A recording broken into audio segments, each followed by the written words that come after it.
Welcome to Gamma Radio with your host, Gil Mancha. This is my chronological discussion of the strongest one there is, The Incredible Hulk. Disclaimer, I will be actively getting and collecting issues as we go, and I'm trying to only cover issues that I have a physical copy of or are in a collected edition. I'm going to try to stray away from digital because I love physical media, but the Marvel Unlimited app would be a great way to keep up with the podcast. We'll of course start with his original self-titled comic.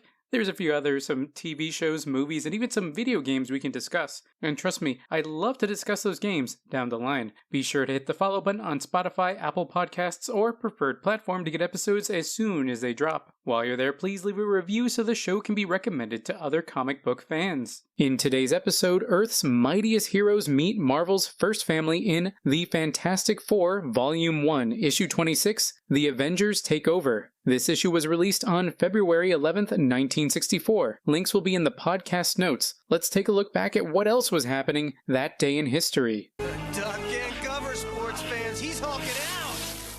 The best-selling single in the US was I Want to Hold Your Hand by the Beatles, and in the UK was Needles and Pins by the Searchers. The top of the box office was The Prize. Children and teens were watching shows like Mighty Mouse Playhouse, The Gumby Show, Noggin the Nog, and Mr. Ed. If you're a child, you're likely to be playing with toys like Barbie, Matchbox toy cars, Troll Doll, and the Tammy Doll. In a twist from the last issue, the UK's top song, I Want to Hold Your Hand, is now the top song in the States. Since we covered it when it was the top song in the UK and you're following along, you already know about that song. Needles and Pins by the Searchers is a rock folk soul song released in 1963. The song's credited to American songwriters Jack Nitzsche and Sonny Bono. The Searchers heard Cliff Bennett perform the song at the Star Club in Hamburg, Germany, and instantly wanted it to be their next single and recorded it before Bennett could. They recorded December 16th and 17th at the end of 1963, and it was released January 7th, 1964. The song itself is about the emotional pain, anxiety, and bittersweet heartbreak of seeing a lost love. The title plays on the idiom on pins and needles, representing tense anxiety, to describe the stinging, uncomfortable feelings the narrator experiences when a former lover returns to their mind or crosses their path. Needles and Pins also peaked number 1 on the Irish singles chart and the South African singles chart. Audible during the Searchers' recording of Needles and Pins is a faulty bass drum pedal, which squeaks throughout the song. It is particularly noticeable during the opening of the number. Part of the Searchers' version can be heard as the intro of the song, Use the Man from Megadeth's Cryptic Writings album, although it does not appear on the remastered version. Other notable covers were by Sonny's then-wife Cher, the Ramones and Tom Petty, and the Heartbreakers with Stevie Nicks. It's easy to say I like the Beatles song better, but I don't want to discount the Searchers. It's a good song in its own right. That said, it's another rock love song, so the question is, do you like Coke or RC Cola? The Prize is a 1963 American spy film and romantic comedy based on the novel of the same name by Irving Wallace. Its summary is, as the Nobel Prize winners come to Stockholm to receive their awards, their lives are overturned and perturbed in various ways. It's available to rent and buy on YouTube, Google Play Movies, Apple TV, Fandango at Home, and Prime Video. Mighty Mouse Playhouse is an American Saturday morning television anthology series featuring animated short films starring Mighty Mouse that aired on CBS from 1955 to 1967. The series was credited with both popularizing the Mighty Mouse character in popular culture far beyond what the original film shorts had done and putting Saturday morning cartoons on the map. Mighty Mouse has been referenced numerous times in the past few decades and has been part of pop culture, but some standouts are Andy Kaufman using the theme as a centerpiece of his stand-up routine. During the 1980s revival, Mighty was sniffing crushed flowers, and critics alleged that this was depicting drug use. Famous comic writer Alan Moore paid homage with Squeak the Supreme Mouse, which was a dark, gritty, Superman-level parody. Family Guy and The Simpsons bring it up as shorthand for 1940s and 50s nostalgia, or to mock classic superhero tropes, and there's an upcoming live-action hybrid feature film in development by Ryan Reynolds' production company. Mighty Mouse is available to stream on Tubi. We already covered The Gumby Show, Noggin the Nog, and Mr. Ed in previous episodes, so since you're keeping up with the podcast, you already know all about them. The Barbie is a fashion doll franchise created by American businesswoman Ruth Handler, introduced on March 9, 1959 by Mattel. The toy was based on the German-build Lily doll which Handler had purchased while in Europe, the figurehead of an eponymous brand that includes a range of fashion dolls and accessories. Barbie has been an important part of the toy fashion doll market since its launch. Mattel has sold over 1 billion Barbie dolls, making it the company's largest and most profitable line. Barbie has a male counterpart, Ken, that we've previously discussed, and a competitor in the Tammy doll, which was also popular on this day. The first Barbie doll wore a black and white zebra-striped swimsuit and signature top-knot ponytail, and was available as either a blonde or brunette. The doll was marketed as a teenage fashion model, with her clothes created by Mattel fashion designer Charlotte Johnson. It was a strategic decision by Handler to position the doll's wardrobe at center stage and later include accessories like cars. The brand has expanded into a multimedia franchise since 1984, including video games, animated films, television/web series, and a live-action film. She has her own media centered on her, but is also a part of the Toy Story film series. Barbie had a live-action movie in 2023 played by Margot Robbie. The film was a financial success, making $1.448 billion at the box office against a budget of $145 million. The Simpsons has a Barbie parody in Malibu Stacy, derived from the facial mold used by Mattel for its 1971 Malibu Barbie. In The Simpsons, the doll was first designed as a doll you could also eat. It was made of dried onion meal and was unsuccessful, but because the design was lauded, a more conventional plastic version was released and was a success. Another notable parody of Barbie and The Simpsons is the song Sold Separately from the episode Homer vs. Dignity. It is sung by Smithers and an actress portraying Malibu Stacy in a musical Smithers wrote about the doll. We've already covered Matchbox toy cars, the Troll doll, and the Tammy doll in previous episodes, so since you're keeping up with the podcast, you already know all about them. If you're familiar with either songs or the top movie, let me know. On the Spotify app on phone and PC, there's now a comment section. You can do it there or on social media. That's a taste of what the world was like when Fantastic Four issue 26 was released. Ow, I hurt myself changing this tire!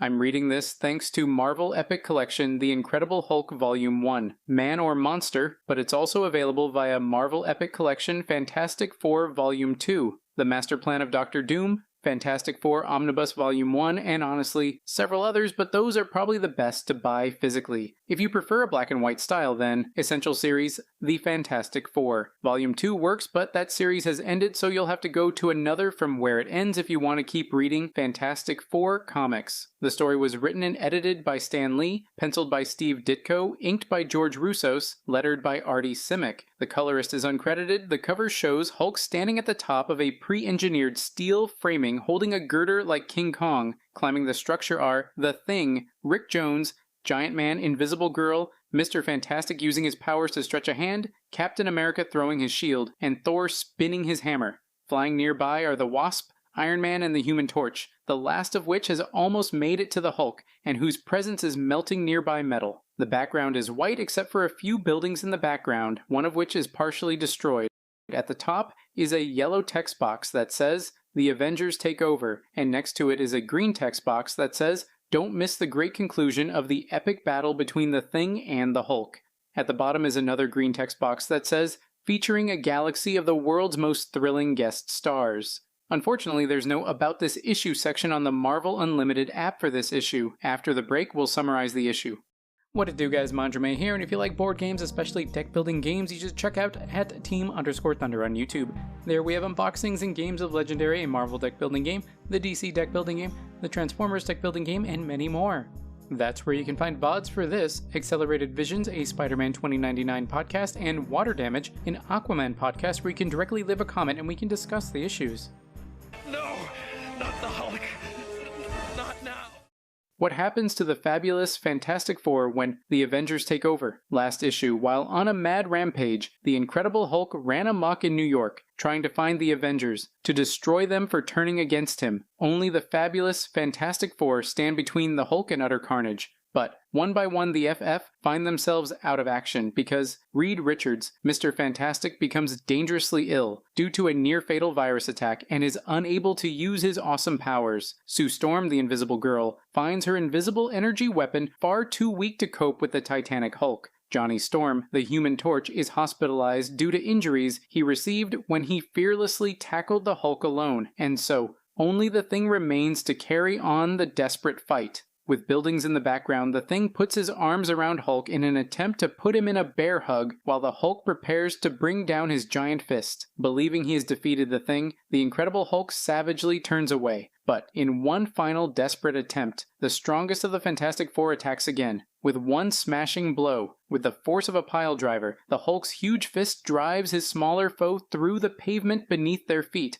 But, like a human fighting machine, the indomitable Thing determines to turn every setback into an advantage. While partially covered in ruble, Thing says, "Thanks, meathead. This little rest is just what I needed." He grabs hold of some rocks and thinks, "Hope he's still up there. As soon as I crush this soft rock into powder, I'll have a little surprise for him." Hulk is, and as Hulk is looking down into the hole, the Thing says, "Here's mud in your eye, Cuddles," and sprays a wave of rock powder at Hulk, who says, "Wha?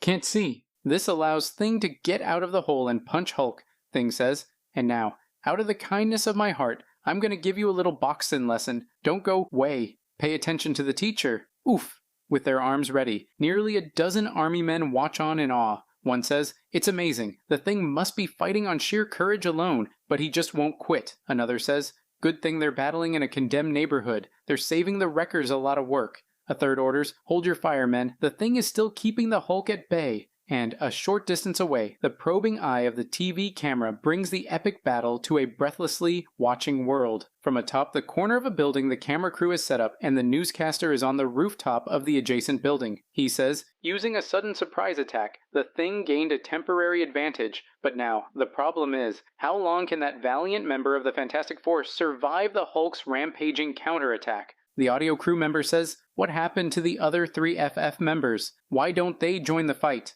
To answer the TV technician's question, we return to the FF headquarters where we find Sue having helped Reed get to the TV. Reed, on knee being supported by Sue, says, "Ben can't hold out much longer. I've got to go to him. Got to." "You can't, Reed. You're burning with fever. You need medical help. Right now." 3 EMS men arrive and the doctor directs them. "There he is, boys. Get him on the stretcher." The 3 men try to get a hold of Reed, the doctor says. "Good thing he's so weak. We'd never be able to hold him otherwise." As they grab his body, Reed subconsciously stretches out his leg and arms around one of a couple of the EMS men. Reed says, "Let me go. Ben needs me. I can't fail him. I can't." Sue tries approaching, but one of the EMS men stops her. "Stay back, ma'am. We'll handle him. He's getting delirious, too weak to resist." One on a stretcher, they put a blanket over him. The man leading the stretcher says, "Let's go. He needs an oxygen tent. He's having trouble breathing." Sue put a hand on Reed's cheek and chest. "You mustn't let anything happen to him." "Oh, Reed, my darling." The man trailing the stretcher says, "We'll do our best, ma'am." Later, at the hospital, Sue is handing different color vials to the doctor. These are the serums Reed was working on, trying to change the Thing back to this normal form. The doctor looks at the vials. "Reed Richards took his life in his hands working with such potent chemicals. I'm not the scientist he is. I'll have to give these to the lab for analysis." Meanwhile, in another part of the hospital, in a room full of beds, one bed is obscured with portable curtains on both sides. The patient to the right asks, "Who's the mystery patient, nurse? Why the asbestos screens?" She answers, "Didn't you hear? It's the Human Torch. He was brought in under sedation after battling that dreadful Hulk." At that moment, the groggy teenager regains consciousness. With most of his right arm and forehead bandaged, Johnny sits up and puts his unbandaged hand over his forehead. "Oh, my head! Say, what happened? Where am I? Wait, now I remember. The Hulk, he was fighting with Ben. Ben needed me. I can't fail him. Flame on." His body and bed are engulfed in flames. Now aflame, the bandages and hospital gown are fine. He pulls the gown over his head and says, "Asbestos pajamas. Can't burn them off, but they'll cramp my style. I'll need all my speed, all my skill. Against the Hulk." He flies out the window, arm and forehead still bandaged up. He says, "No time to remove the asbestos bandage. I'll worry about it later. I just hope I'm not too late." He unintentionally zigzags in the air and has to land. Oh, still weak. Can't fly too far without resting, but I've got to keep going. If anything happens to Ben, Finally, he comes zooming in with several army men jumping out of the way. One says, "Look, it's the Torch." Arms ahead of him as he flies, Torch says, "Hold on, Ben, hold on. I'm coming." When he gets to the scene, the two combatants are still exchanging blows. Torch thinks, Thank gosh, he's still on his feet, still fighting. Well, he won't have to battle alone now. I'll help him if it kills me. He lands a few feet away behind the corner of a building and thinks, got to use my head, make my flame last. I'll shoot tiny fireballs at the edge of the building, turning the bricks into small flaming missiles. The two combatants turn toward the source of the fireballs. Thing says, Ixnax, Torchy boy, stay out of it, kid. Nothing but muscle is gonna beat that crumb bum. Hulk puts up his hands defensively. The Torch! Don't you fools ever know when to quit?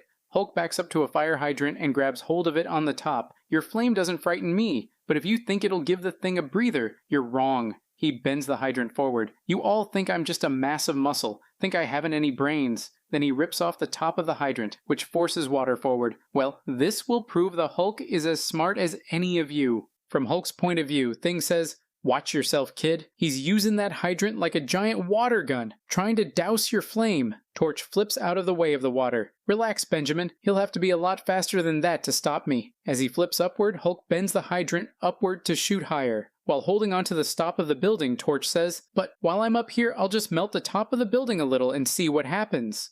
Although the falling pile of bricks and mortar completely buries the twisted hydrant, the Incredible Hulk merely brushes the rubble aside and emerges again, more wrathful than ever. He jumps out and says, your flame will die out soon, and when it does, I'll finish you. In the background, Torch flies around while the other two speak. Thing says, look, big fella, you proved your point. We know you're not a 97-pound weakling. Now why don't you calm down and let's talk this over? No, you're trying to trick me, like the Avengers did. But when my guard is down, you'll attack. Well, it won't work. Hulk takes a section of wall in each hand, outstretches his arms, ready to bring them together and says, the Hulk will never trust anyone ever again. I've been betrayed by everyone I've ever known, but no more. From now on, the Hulk strikes first. He performs a thunderclap creating gusts of dust. Like this. So unbelievably powerful, so incredibly shattering is the impact, that the very concussion hurls both the Thing and the Torch helplessly into the air, as the earth for miles around trembles and shudders. And then, as soon as the staggering vibrations cease, all the army men are on the ground, one says. That did it! They'll never be able to stop the Hulk alone. We've got to step in, alert all units. Another says, the artillery is in position, sir. They've been waiting for your command. A third says, they're in firing position, zeroing in on the Hulk. This is it. Using a tank-like vehicle, an army man with binoculars looks out and they make the call, fire. They shoot their cannon, but once again the Incredible Hulk startles those who oppose him by doing the totally unexpected. Holding his gargantuan hands in front of him, like a baseball outfielder, he reaches out, grabbing the deadly shell in a grip of steel. Then without stopping in one smooth, continuous motion, he spins around, using the momentum of the hurtling shell to help propel his giant frame. Eee! And then, with the mighty missile still spinning and whirling, he releases it, sending it plummeting upwards, toward the rooftops. Scree! As he throws it, he says, the Hulk doesn't need a cannon in order to fire a shell. The Hulk doesn't need anything. However, it does not explode on a building but harmlessly in the sky. Hulk makes a fist in victory. Ha! They'll think twice before they fire at me again. While not far away, Johnny and Thing have landed. Johnny has his bandaged arm over his face, when Thing does to check up on him. Johnny boy, say something. Are you okay? Sure, Ben. Don't worry about me. Just have to catch my breath. Just a minute more. Thing gets serious. Now you stay put, kid. You've done your share. The rest is up to me here. He gets up and walks back to face Hulk. As he does, he says, never thought I'd ever come against anyone I couldn't polish off with one hand tied behind me. This business of being the idol of millions gets tougher all the time. Say, where did he go? Where is the Hulk? Then, as the Thing searches for his erstwhile foe. Gamma wave! Erstwhile means former. Gamma tsunami! A man in green wearing radio equipment rides passenger in a purple car going through the wrecked area. He says, this is your network mobile reporter, folks, broadcasting from the evacuated battle area. At his moment, the Hulk seems to have vanished while... Wait a minute. We see something. Up ahead. It's the Thing. He seems to be stumbling around searching for the Hulk. You've got to hand it to him, folks. He doesn't seem to know the meaning of surrender. They drive up to Thing. He continues, hold on now, ladies and gentlemen. We're going to try to interview him. We'll see if we can attract his attention. Is there anything you'd like to say to the radio audience, Thing? Thing turns to them and answers, "Yeah, keep your volume down so you don't annoy your neighbors. Now beat it, you guys. I've got things to do." Thing turns his back to the car, but the broadcaster asks him, "But if you manage to find the Hulk again, what is your battle plan?" "I don't know. Maybe I'll melt his tender heart by weepin' and wailin'. But first, I gotta find that big ape." Little does the bitter Thing realize that the one he seeks is closer than he thinks, for directly under the Thing's feet, in a subway tunnel, we find a green train comes by when the locomotive engineer says, "Are my eyes playing tricks on me? What's that up ahead? A man on the tracks?" As they get closer, it's revealed to be the Hulk, and the engineer says, It is a man, and I can't stop in time." As he tries to stop the train and gets closer, he begins to recognize the person. Why does he stand there? Why doesn't he... Wait, it isn't just a man. It's... Hulk goes right up to the glass. The Hulk... Almost effortlessly, the Incredible Hulk stops the speeding train with the sheer gamma-ray power of his iron-muscled body, and then, holding the train with just one hand, Hulk orders, "Leave the train. Take all the passengers with you, while you still can." The engineer says, "Mister, you don't have to tell me twice. Lucky there's an emergency exit stairway just behind us." Seconds later, with his massive hand on the control lever, the strongest mortal on Earth propels the train through the winding tunnel as one thought echoes through his brain. He thinks, the Avengers. I've got to find the Avengers.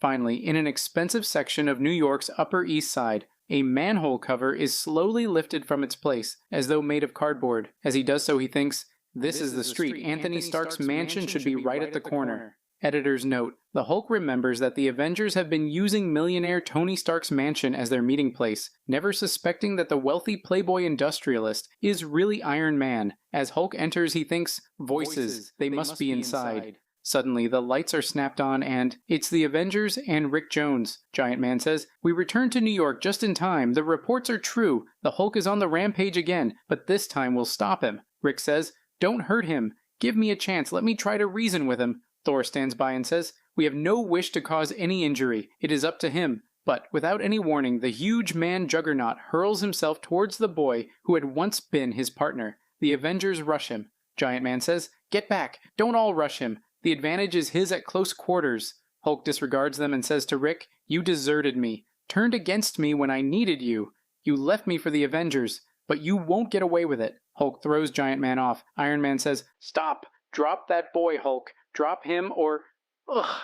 Hulk headbutts his chest. Captain America is thrown off and says, "He's like a steamroller. He can't be stopped." Thor begins to spin his hammer and says, "Giant Man was right. We're too close to each other. We're in each other's way. We need more room."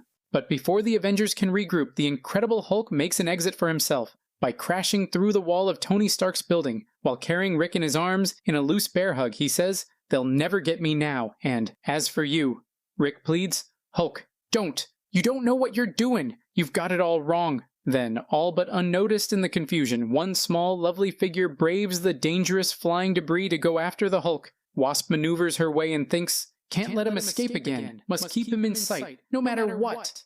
Meanwhile, across town in a private room at City Hospital, a doctor takes Reed's radial pulse and says, "Luck was with us. The antidote worked. His fever is down. With his wonderful constitution, he'll be up and around before you know it." Behind him, Sue says, "Oh, thank heaven! If anything had happened to Reed, I couldn't bear it." And, before very long, as Reed is putting on his Fantastic Four uniform, the doctor says, "Richards, are you mad? You're supposed to recuperate, to have complete rest and quiet." "Sorry, Doc. There's a little matter of the Hulk running amok that I have to take a hand in."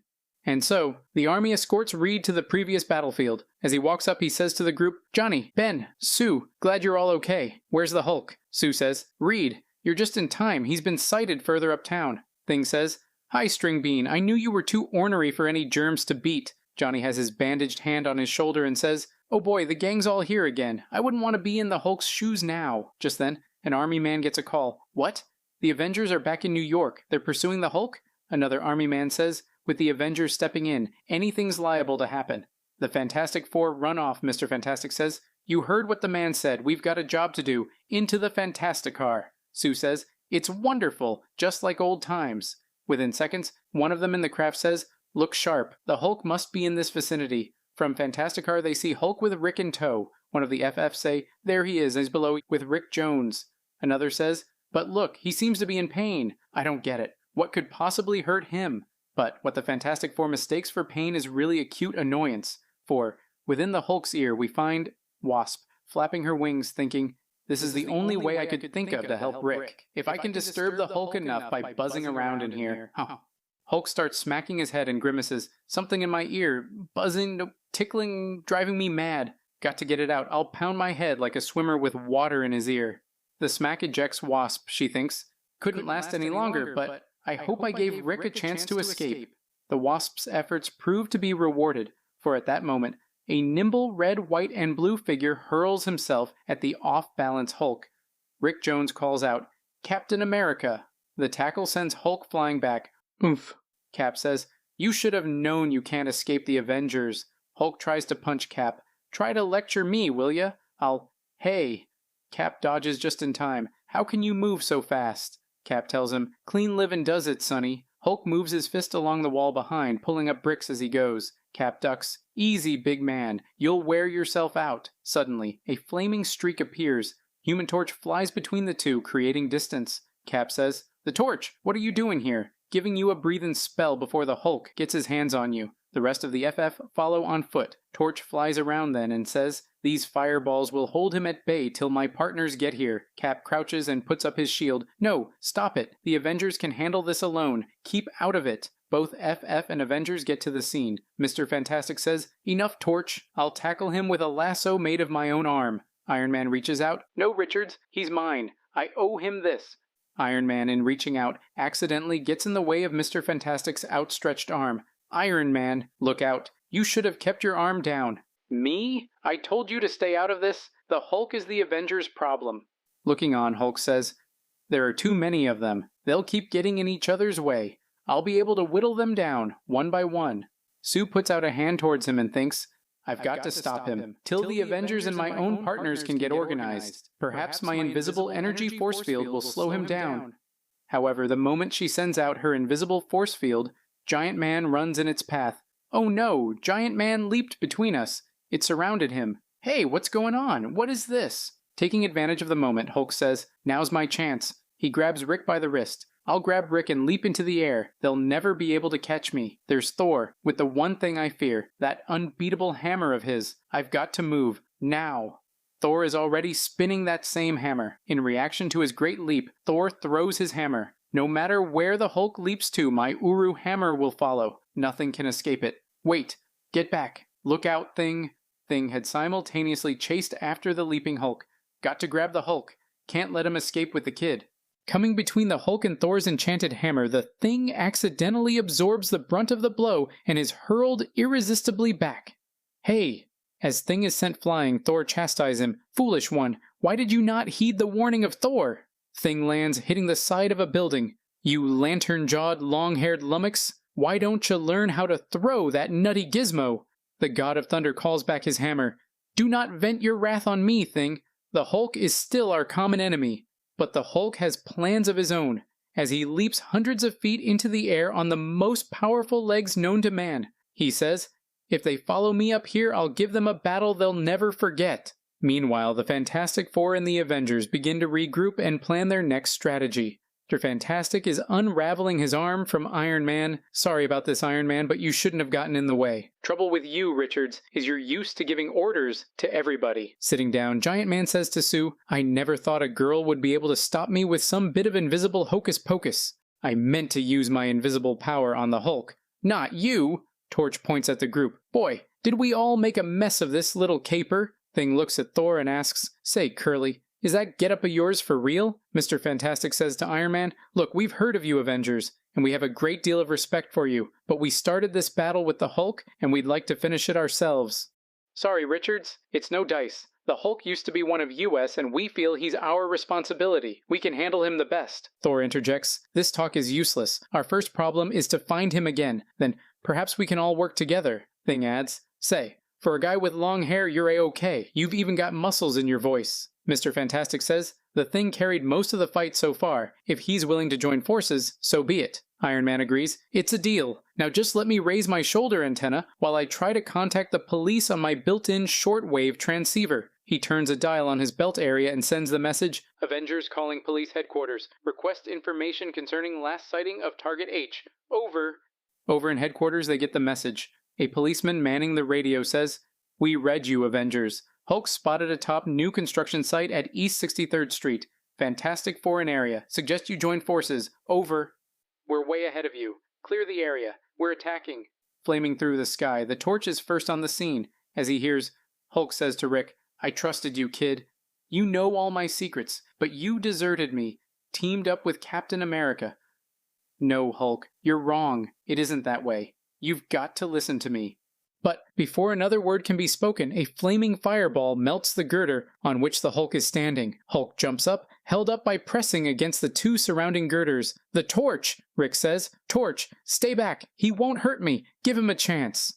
But it's too late for backing off. In a savage frenzy, the Hulk hurls an entire section of framework at his fast-flying foe. "Still hounding me, eh? I'll teach you weaklings a lesson you'll never forget." Recovering, Torch flies like a corkscrew around the Hulk. Guess again, muscle-bound. This time you don't have the advantage of surprise. Out of nowhere, Iron Man comes up, pointing his repulsor. "Torch, that's enough. You're wasting your time. Flame alone won't stop him. Look, and when I say that's enough, I mean it."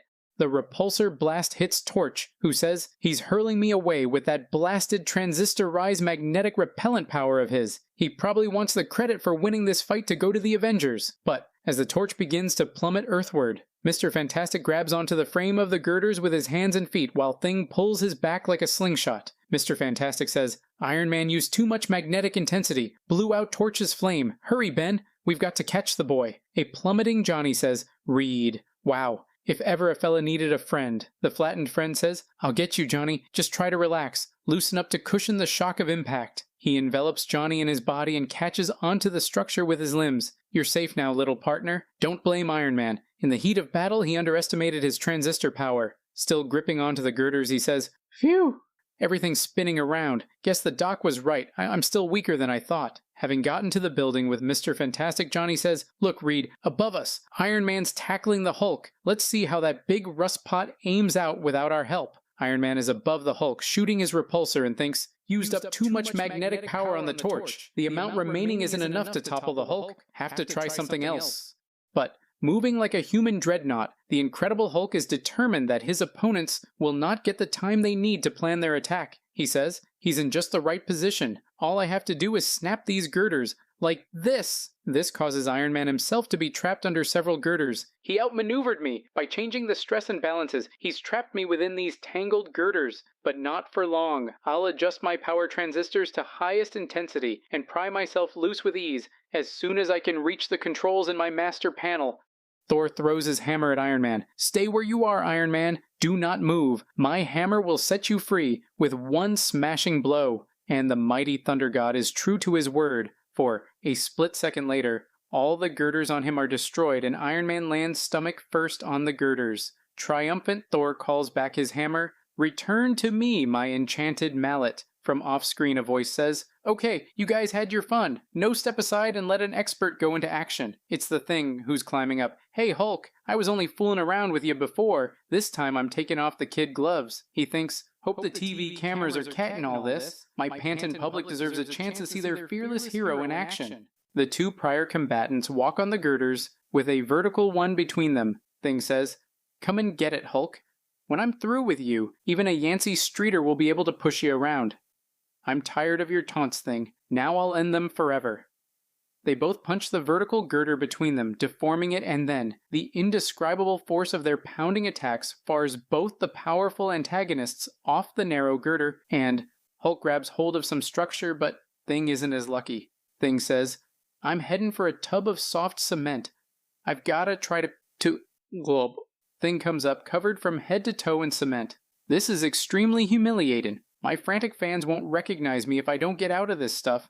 Hulk walks up. "Stay where you are, Thing. I'll get you out of that cement. I'll knock you out of it." From behind, Cap swings a wrecking ball Hulk's way. The Thing is a valiant fighter. Too valiant for Captain America to allow him to be defeated. Hulk turns back. "Huh? So, it's you!" Catching the massive iron ball, the Hulk hurls it back again towards the agile Captain America, who easily dodges it. Hulk says, "You're the one who tried to get Rick away from me. You'll pay for that." He swings at Cap, but he dodges. "I admire your determination, but it's going to take more than brute strength to make me say uncle." Hulk goes up to him to try to punch, but Cap puts his hands on Hulk and his feet against him. As a matter of fact, any ex-army combat man knows that if he applies judo, the stronger his enemy is, the more it helps the underdog. He throws the Hulk, because using muscular leverage, the skilled fighter can turn the force of his enemy's strength against him. Do I make myself clear? Hulk gets up and reaches for a hook. You talk a good fight, masked man, but that doesn't pay off at the finish. Cap jumps up. I don't know what you plan to do with that grappling cable, but I'll show you I can do more than just talk.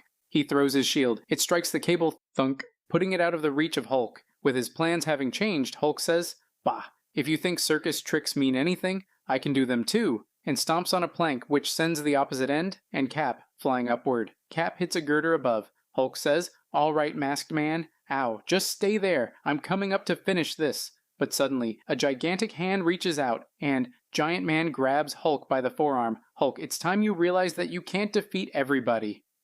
You, Hulk throws Giant Man.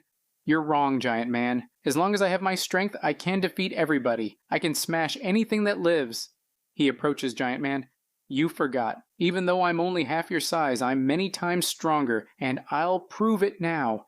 Giant Man puts a pill to his mouth and thinks, time for a shrinking capsule. Fast. Hulk reaches him. It'll only take one punch to... Huh? Where'd he go? Giant Man became Ant-Man and safely fell. Now behind the Hulk, he thinks. And now for another growth pill. He says, Here I am, little man. Right behind you. He hits Hulk from behind. Thwack. Hulk turns around. I don't know how you did it, but it's not gonna help you. He swings and misses due to Giant Man taking another shrinking pill. What? Again? He takes another growth pill and thinks, if my pills hold out, maybe I can wear him out this way.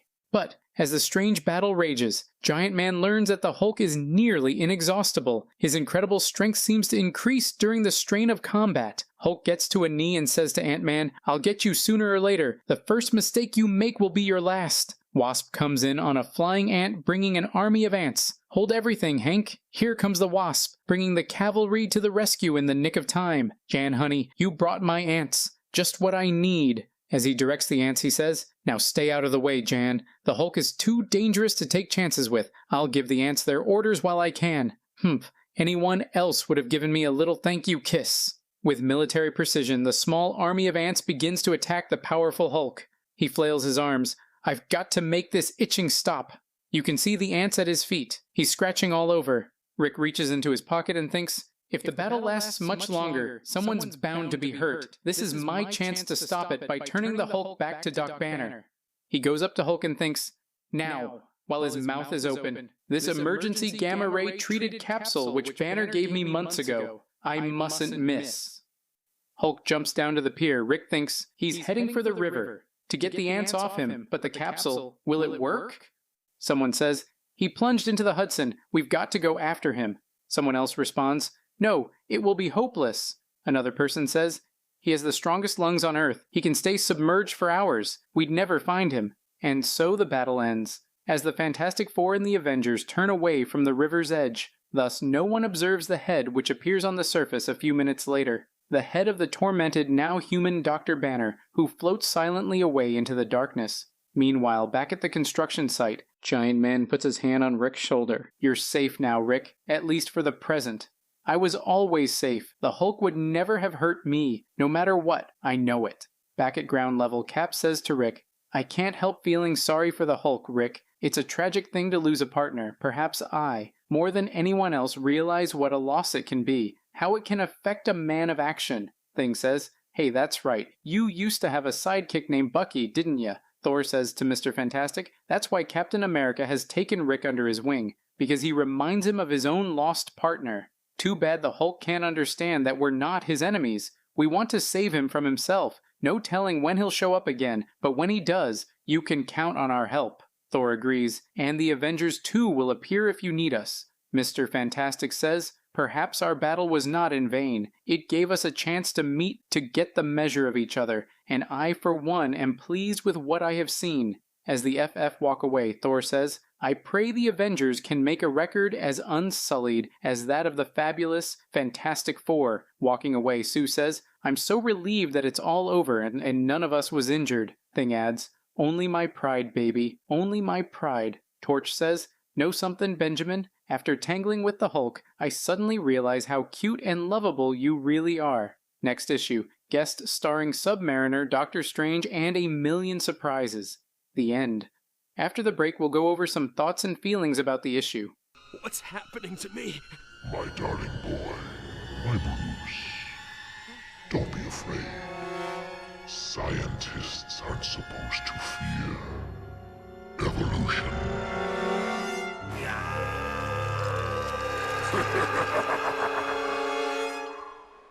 The antidote cured Reed of the virus, which I don't think is how viruses work. Antidotes are for poisons or toxins, which, now that I think of it, puts the cure for Goku's heart virus into question. Antiviral medications stop them from replicating, not kill the virus. I think they manage them, not cures them. You can justify it by saying it's the future and it just magically works now. Sure, I guess. I think they had a missed opportunity to show Hulk's ingenuity. When he thunderclaps the bricks, it sends dust flying, so it could have created a smoke screen he uses to get away from the Fantastic Four, who he doesn't care about. He's after the Avengers after all. This was another issue that showcased the Hulk as both powerful and as a threat. I loved it when he caught the missile. It reminds me of when he does the same in the 2003 Hulk film. Here, he throws it into the sky to harmlessly discharge. In the movie, he bites off the tip when spits it at the helicopter that shot it at him. Notably, it kind of safely went down. I would have thought it'd explode when it hit him, but it didn't. I'll link a clip.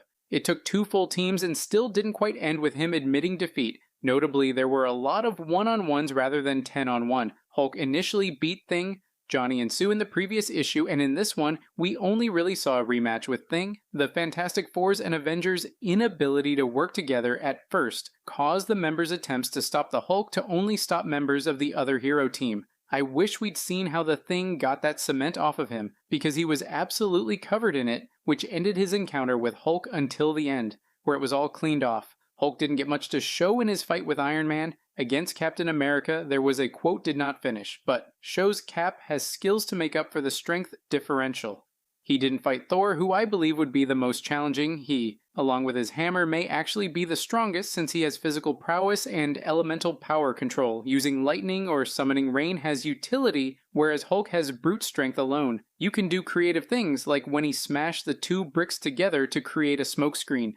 Before Wasp came in with the army of ants, it seemed like Hulk was about to timer scam Giant Man. Giant Man was spamming his growth and shrink pills to evade, then attack Hulk. It was working well, but since he couldn't deal real damage that way, the hit and run strategy wasn't going to win it. Eventually, he'd run out, and Hulk was said only to get stronger. This was the issue of taking the pill. Giant Man has his growth and shrink pills, but Rick had Bruce's gamma ray pills for portable transformations. I know he won't keep it, but it's useful, and it's more useful to have controlled transformations than, oh no, I stubbed my toe and now I'm a monster. Read the comic. Did I get something wrong? If I do and you guys let me know, I'll include a correction section in the next episode and I'll credit the user. Let's continue the discussion on social media and the YouTube VOD. You can find me at MandrameThunder on Twitter and at Team_Thunder on YouTube. If you're looking for another podcast to listen to and you're a Spider-Verse fan, then check out Accelerated Visions, a Spider-Man 2099 podcast on Spotify, Apple Podcasts, and anywhere you can find podcasts. If DC is more your thing and you want to hear about Aquaman, King of the Seven Seas, check out Water Damage, an Aquaman podcast on Spotify, Apple Podcasts, and anywhere you can find podcasts.